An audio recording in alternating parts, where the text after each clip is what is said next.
Ok សួស្តីអ្នកទាំងអស់គ្នានៅក្នុងវីដេអូនេះគឺយើងរៀនអំពីរបៀបនៃការ speed តម្លើង speed វីដេអូណាហើយយើងកាត់តាមភ្លេង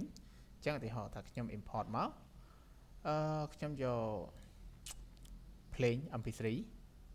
អញ្ចឹងដើម្បីដាក់ឲ្យវាមានរបៀបរបបគឺយើងត្រូវបង្កើត folder មួយ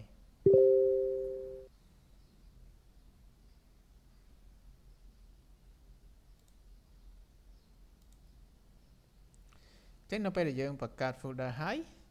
យើង rename វាមកបាទហើយខ្ញុំដាក់ MP3 ឬក៏ដាក់អីដាក់ទៅឲ្យតែយើងដឹងថាអា folder ហ្នឹងគេដាក់ដើម្បីអីអា folder ហ្នឹងវាអត់ខុសពីនៅក្នុង computer យើងផ្ទាល់តែហ្មងទេគ្រាន់តែថានេះនៅក្នុងកម្មវិធី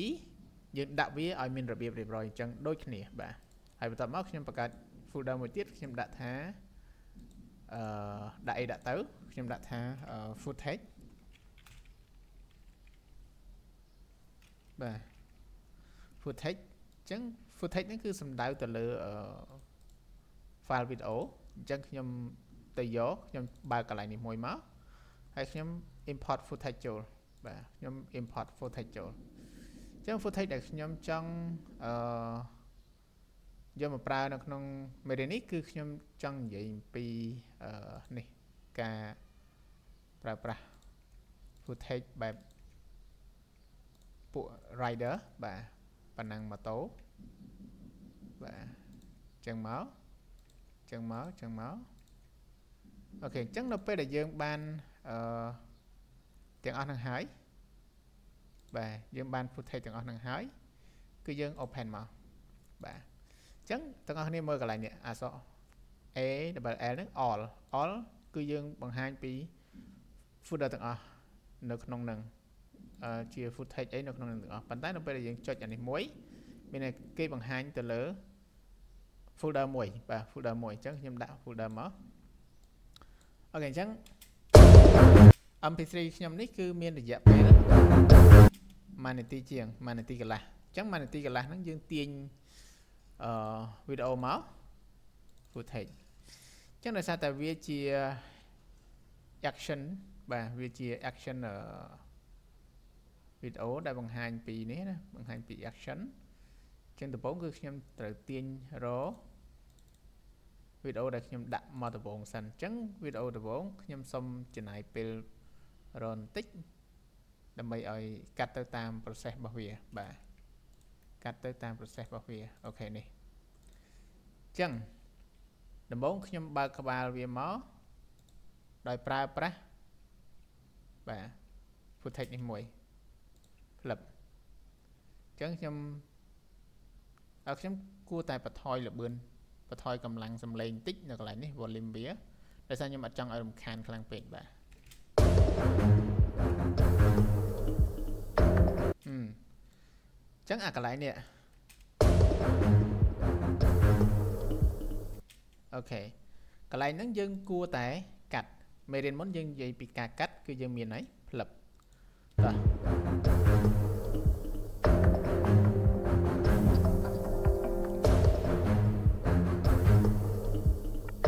អូខេអញ្ចឹងមកដល់កន្លែងនេះត្រឹមនឹងមកដល់កន្លែងនេះគឺខ្ញុំ speed វាអានឹងរបៀប technique នៃការកាត់ណាគឺយើង speed វាអញ្ចឹងនេះចំណុចសំខាន់នៅក្នុងវីដេអូមួយហ្នឹងគឺខ្ញុំបង្ហាញពីរបៀបនៃការដំឡើង speed និងបន្ថយ speed អញ្ចឹងខ្ញុំទាញមកនេះមកមានន័យថាទាញឲ្យវាលឿនមកទាញមកនេះមកគឺមានន័យថាទាញឲ្យវាយឺតអញ្ចឹងនៅក្នុងមួយចន្លោះដែលខ្ញុំនេះ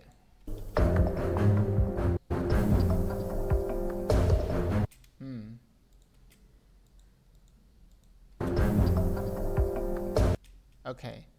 អញ្ចឹងមកកន្លែងហ្នឹងគឺខ្ញុំអត់ធ្វើអីទៀតទេខ្ញុំកាត់វា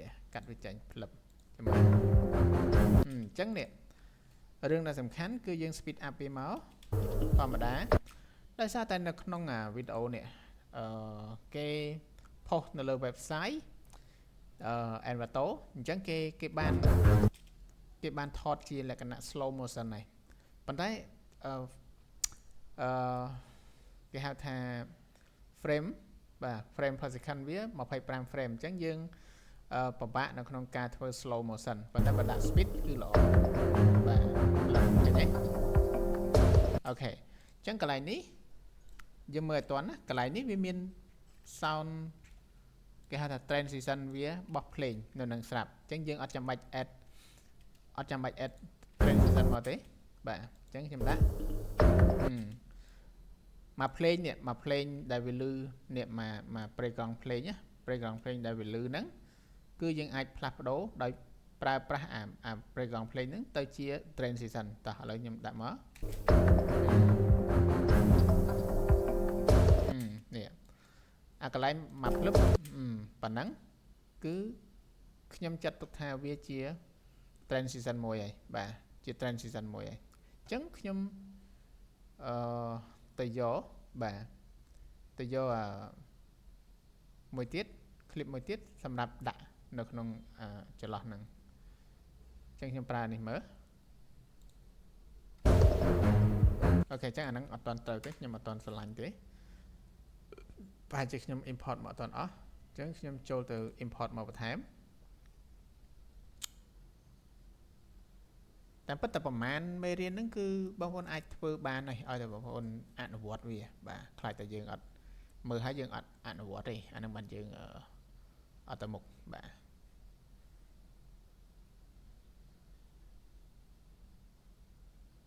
អូខេនេះគឺជាប្លង់មួយដែលខ្ញុំចង់បានផ្លឹបមកនេះ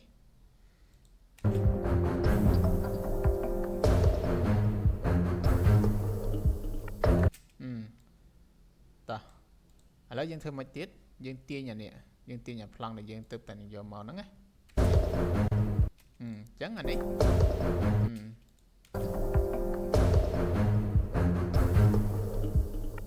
អញ្ចឹងកន្លែងនេះគឺ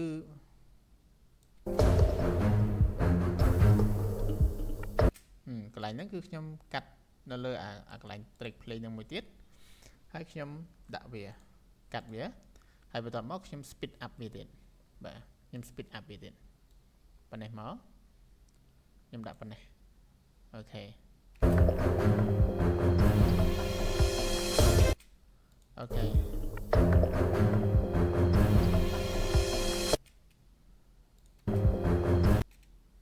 ចឹងកន្លែងនេះបើសិនជាយើងអត់មានអូខេចឹងបើកន្លែងហ្នឹងបើយើងអត់មានតែយើងធ្វើម៉េចដើម្បីឲ្យវាបាទយើងកាត់សិនមកយើងដាក់អាណាមួយមកបាទយើងដាក់នេះចាស់អញ្ចឹង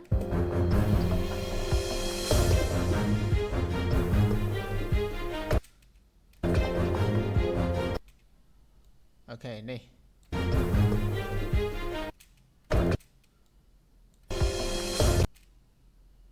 ចឹងកន្លែងហ្នឹងគឺខ្ញុំកាត់វាឲ្យវែងឆ្ងាយបន្តិចខ្ញុំយក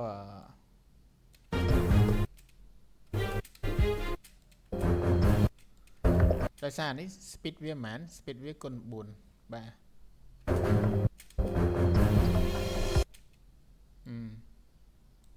ម្ដងទៀតខ្ញុំថយមកនេះបន្តិចខ្ញុំដកអានេះចេញមកណាបាទអញ្ចឹងខ្ញុំបន្ថយ speed វាមកវិញអូខេខ្ញុំទៅឡើង speed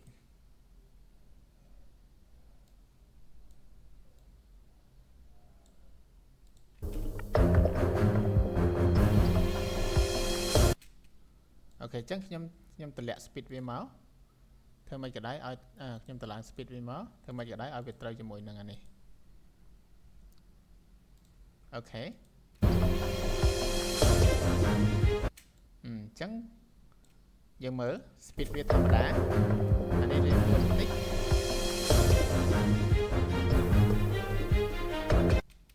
នេះអញ្ចឹងខ្ញុំតម្លើង speed ទៅនេះវិញអាហ្នឹងគឺខ្ញុំអត់ចាំបាច់កាត់វាទេណាខ្ញុំអត់ចាំបាច់កាត់វាទេ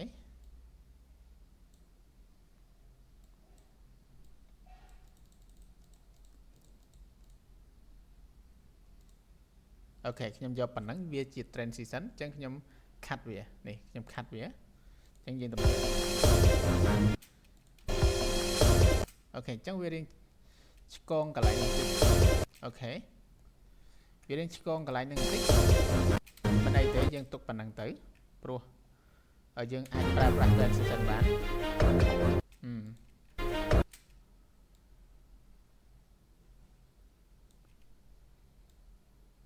អូខេ1 2 3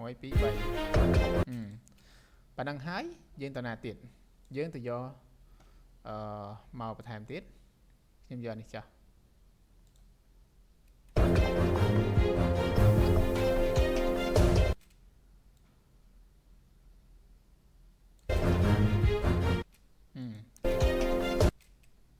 នេះអញ្ចឹងខ្ញុំតម្លើង speed វាទៀត speed ហ្នឹងយើងតម្លើងយើងតម្លាក់ទៅតាមការចង់បាននៅក្នុងប្រជិចរបស់យើងណាអញ្ចឹងអូខេអញ្ចឹងខ្ញុំគិតថានៅពេលដែលយើងតម្លើង speed ដូចជាមិនសមខ្ញុំតម្លាក់មកវិញ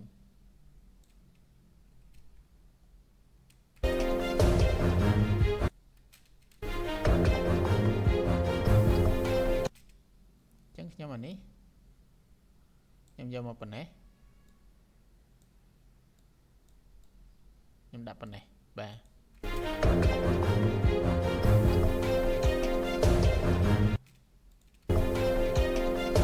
អញ្ចឹងកន្លែងនេះមួយក៏ជា transition របស់យើងបានដែរនេះអូខេកន្លែងហ្នឹងតើខ្ញុំដាក់របៀប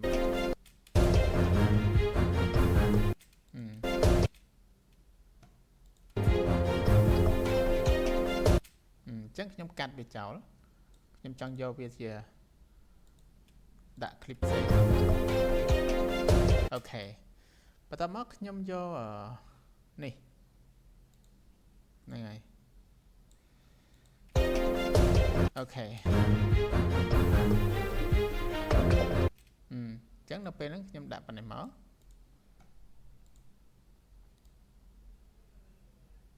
អូខេប៉ុណ្ណឹងអូខេអញ្ចឹងបន្ទាប់ពីបានប៉ុណ្ណឹងហើយគឺខ្ញុំកាត់វាមកបាទ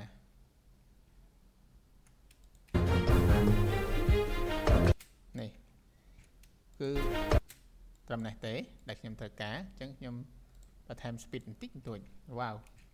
អានេះមិនបន្ថែម speed ទេទៅជានេះវិញ scale វិញអញ្ចឹងនេះ speed វានៅទៅនេះ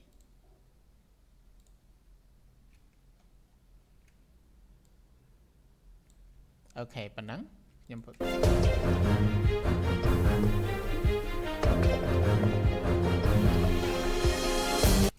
អូខេអញ្ចឹងកន្លែងនេះអញ្ចឹងមកដល់នេះយើងអាចប្រើប្រាស់បែបនេះប្រើប្រាស់ clip រៀងវែងបន្តិចបាទប៉ុណ្ណេះ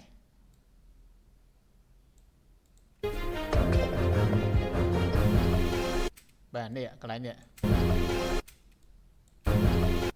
អូខេកន្លែងហ្នឹងគឺយើងបន្ថែម speed យកហ្មងអូខេមកដល់នេះអញ្ចឹងខ្ញុំកាត់មកផ្លឹបមកហើយខ្ញុំបន្ថែម speed វាប៉ុណ្ណេះអូខេខ្ញុំបន្ថែមតិចទៀត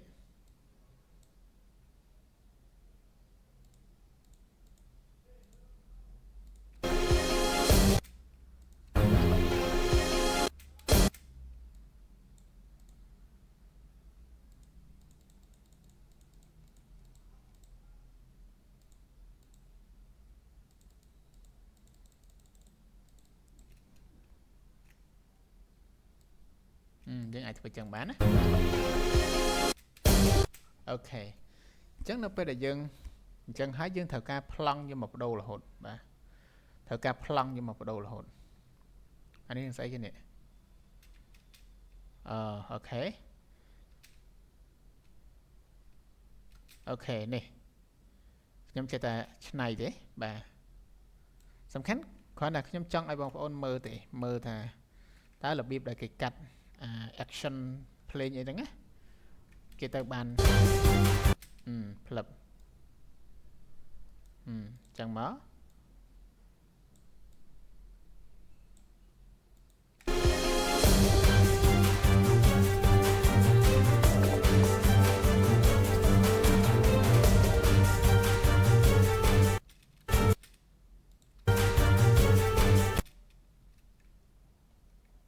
ok chẳng hạn ấy nhưng mơ tới pin chất đấy nhưng mà trong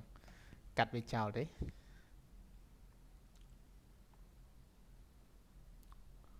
tập một tiết nhưng còn là bốc xăm tới cứ viết tàu vậy viết tàu chỉ tây viết ok chẳng hạn ấy em chấp đa mót tranh màu mỏng bà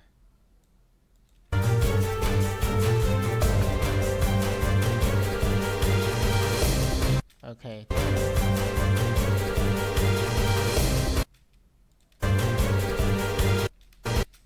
cha nick nhom cắt màu tỏ tiết hai tập móc nhom ok chắc nhom đã tờ lặng speed vía hai nhom mà thơ viết tới chỉ transition mình tới ok ok bạn nó có chỉ transition mới đây hai tập móc nhom từ nào tiết này wall lại ba ok ba bạn đang máu tới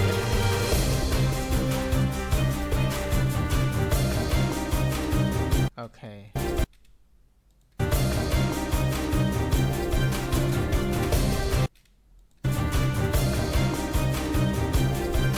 ok nhưng giờ bạn nắng hay bắt đầu mắc nhưng cắt tiết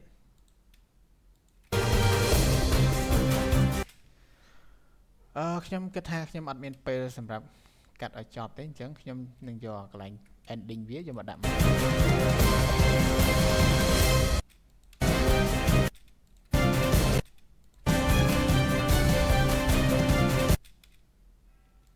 ខ្ញុំយកហ្នឹងមក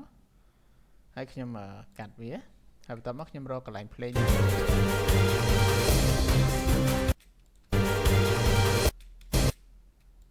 ខ្ញុំដាក់កន្លែងនេះចុះតើវាស៊ីគ្នាអត់យើងស្ដាប់មើលយើងតើស៊ីគ្នាដែរណាបើយើងយកបាទ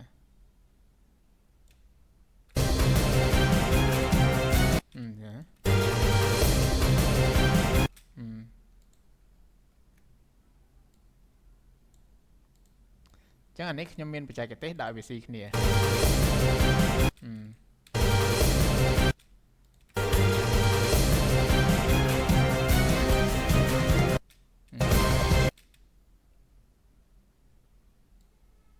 អូខេអញ្ចឹងយើងយកណាមួយទៀតមក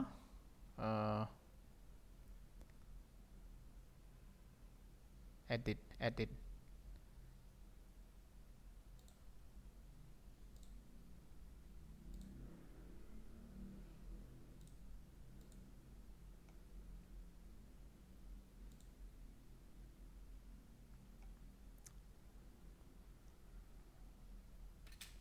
ok chắcខ្ញុំcho này mỗi bà đã máu lập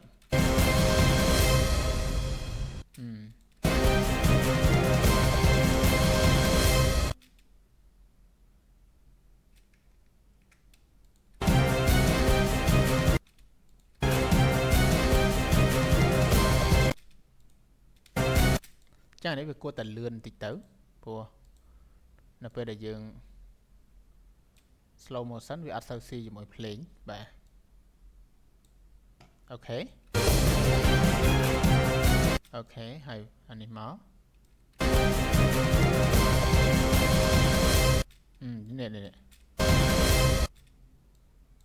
chắc là next nhom bật thêm speed viên tịch tiết và nhom giờ phần đấy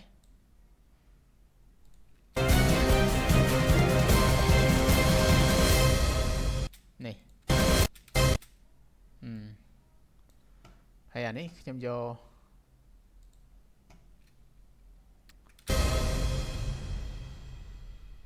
ok chẳng dừng bàn con sport muối em này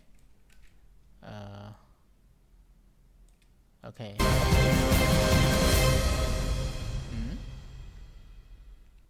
ok thằng ngọc này lấy dân mơ đó dân mơ ta mình sẽ làm khăn ấy nó bây giờ dân cắt bạn năng ta với combine bây giờ clip xem cái này nè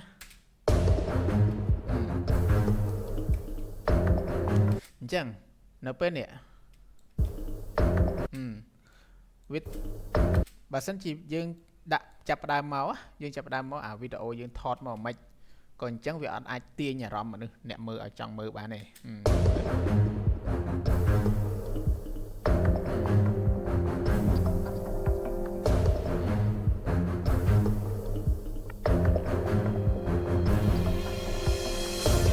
អូខេអញ្ចឹងទាំងអស់ហ្នឹងនៅពេលដែលយើងកាត់ហើយណាតាមពិតនៅក្នុងមេរៀននេះគឺយើងនិយាយតែពី speed ទេ speed up speed low ទេប៉ុន្តែនៅពេលដែលយើងធ្វើហើយក្នុង project មួយគឺវាតាក់ទងគ្នាទាំងអស់ឃើញទេអូខេអញ្ចឹងកន្លែងនេះតាមទស្សនៈរបស់ខ្ញុំខ្ញុំចូលចិត្តកាត់ឲ្យតែកន្លែង clip តែមួយហើយខ្ញុំមានការធ្វើនេះបដូរលឿនវាដែរចេះអញ្ចឹងខ្ញុំចាត់ទុកវាថា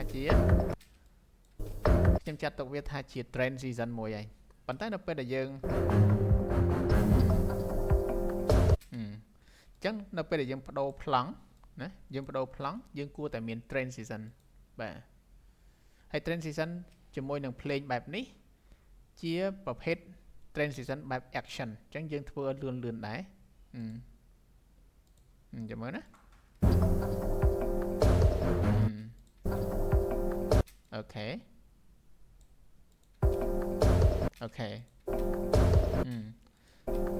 សង្ឃថាយើងមិនបាច់ចាំដាក់ sound effect មកបន្ថែមទៀតទេដោយសារ score លាន់មកភូមិហ្នឹងគឺ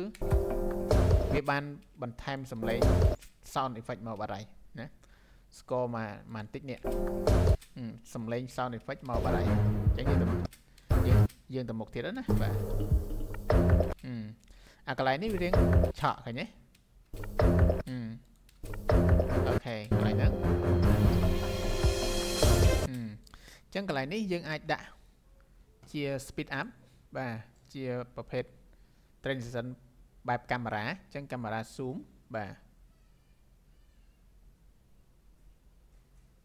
អូខេអញ្ចឹងខ្ញុំយកនេះចោះមើលវាចេញលទ្ធផលមករបៀបម៉េចណែឃើញទេអញ្ចឹងវាឆក់មកវឹបមកធ្វើឲ្យអាប្លង់របស់យើងវាមើលទៅវាអូខេចានេះវាមានលបាយរបស់វាលបាយផុកបាទអញ្ចឹងយើងធ្វើម៉េចអញ្ចឹងខ្ញុំគិតថាខ្ញុំគួរតែបន្ថែមបាទ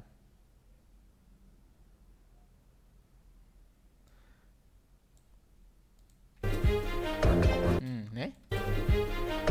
តាមពិតអាផុកនេះអាផុកដែលវាខ្ទាតហ្នឹងវាជា trend season មួយបាទហើយប៉ុន្តែដល់ពេលយើងចូលប្លង់មួយទៀតវាអត់ទាន់តំណងអញ្ចឹងបានយើងត្រូវបង្កើត trend season មួយទៀតយើងត្រូវបង្កើត trend season ចឹងមកនេះចឹងអានេះម៉ូតូរត់ចូលមកវឹបយើងត្រូវ zoom មកមុខវិញបាទយើងត្រូវ zoom in zoom មកមុខបាទនេះចាំមើលម៉ូតូរត់មកវឹងមកនេះចាំមើលអូខេប៉ណ្ណឹងនេះឥឡូវយើងមើលអានេះអូខេអញ្ចឹងម៉ូតូដោយសារម៉ូតូនេះយើងរត់ទៅអញ្ចេះវិញតោះឥឡូវយើងមើល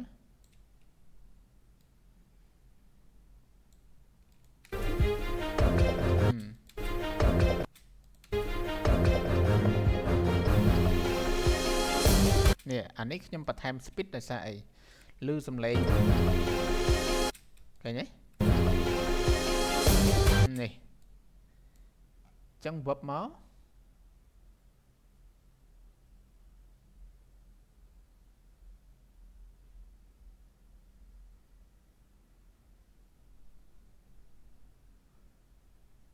ចឹងខ្ញុំដាក់អានេះមកមើលមិនទៅ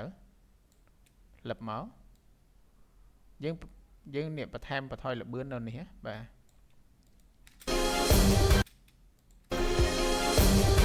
នេះឃើញទេអូខេ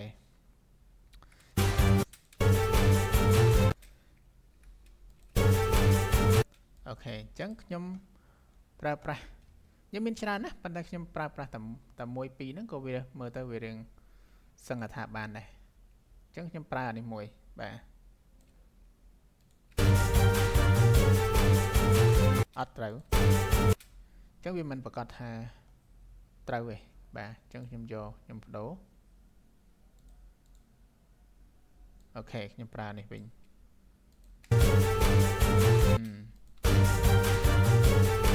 អូខេនេះចឹងបើវាមានដូចអញ្ចេះវា color វាកន្លែងនេះមើលអូខេចឹងក៏ជា transition អូខេប៉ុណ្ណឹង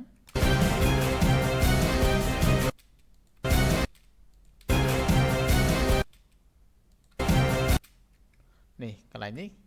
យើងស្ដាប់សំនៀងភ្លេងទៅគឺយើងត្រូវការ transition មួយ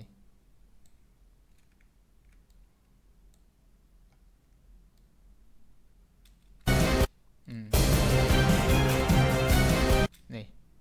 ចឹងកន្លែងហ្នឹងយើងអាចប្រើប្រាស់ស្អីផ្សេងទៀតមកដើម្បីឲ្យវាស៊ីគ្នា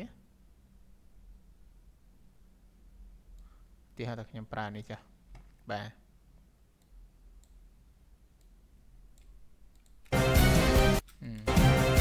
នេះយើងមើលមាន transition ឃើញទេអូខេប៉ុណ្ណឹងហើយបន្ទាប់មកចិត្តចាប់ហើយអូខេចឹងកន្លែងហ្នឹងខ្ញុំដាក់កាមេរ៉ាផ្លឹបលេងតែប្រមាណហ្នឹងលេងចង់អស់បាត់ហើយបាទសឹងថាបាន transition យ៉ាងស្អាតមួយបាត់ហើយបាទនេះ Wickler បាទអូខេចឹងកន្លែងនេះកន្លែងចុងនេះខ្ញុំឲ្យវាល្ងិតម្ដងតិចគឺខ្ញុំប្រើប្រាស់ opacity ចឹងខ្ញុំចុចអានេះមួយមកផ្លឹបហើយបន្ទាប់មកខ្ញុំអូប៉ុណ្ណេះអូខេសាំងហើយយើងតម្លើងអក្សរបន្តិចមកនេះជា text របស់យើងហើយទៀតតោះចឹងយើងតម្លើងមក text template បាទយើងមើលទៅអាណាដែលយើងគិតថាវាសមជាមួយនឹង project របស់យើងចឹងអូខេនេះលឹប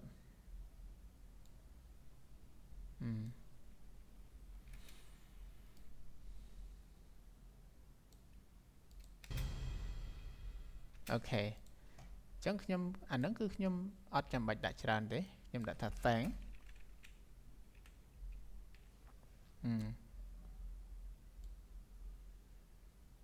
ប៉ុណ្ណឹងមកអូខេ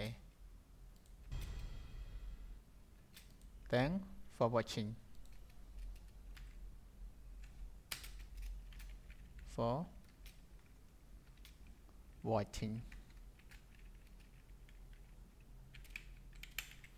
អូខេឧទានមួយផ្លឹបមកហើយ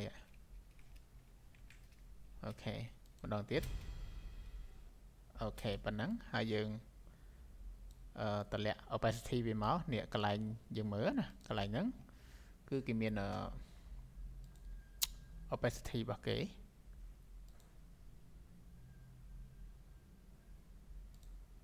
ចឹងកន្លែង basic យើងអត់ឃើញមាន opacity ចឹងយើងប្រើប្រាស់វិធីណាមួយទៅដើម្បីបិទវាយើងប្រើប្រាស់ template no effect tracking អត់ទេចឹងកន្លែងហ្នឹងខ្ញុំធ្វើអត់ទាន់ត្រូវអូខេ